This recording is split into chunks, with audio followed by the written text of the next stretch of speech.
حضرت ابو ہریرہ رضی اللہ تعالی عنہ فرماتے ہیں کہ ہم رسول اللہ صلی اللہ علیہ وسلم کے پاس بیٹھے ہوئے تھے تو ایک شخص آتا ہے اور عرض کرتا ہے کہ یا رسول اللہ میں ہلاک ہو گیا۔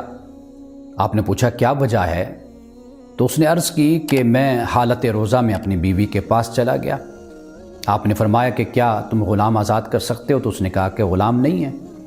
آپ نے فرمایا کیا 2 مہینے کے روزے رکھ سکتے ہو؟ اس نے عرض کی کہ نہیں رکھ سکتا۔ پھر آپ نے فرمایا کیا 60 مسکینوں کو کھانا کھلا سکتے ہو؟ اس نے عرض کی یا رسول اللہ میرے میں اتنی بھی استطاعت نہیں ہے۔ حضرت ابو ہریرہ رضی اللہ تعالیٰ عنہ فرماتے ہیں کہ کچھ وقت ابھی گزرا ہی تھا تو ایک شخص رسول اللہ کی خدمت میں ایک تھیلا کھجوروں کا لے کر آیا۔ آپ نے پوچھا کہ وہ سوال کرنے والا کہاں ہے؟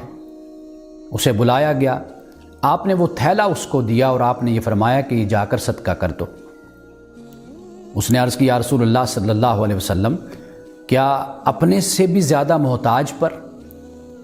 اور کہا کہ مدینے کے یہ جو پتھریلے 2 کنارے ہیں ان کے درمیان ہم سے زیادہ، مجھ سے اور میرے گھر والوں سے زیادہ کوئی محتاج نہیں ہے۔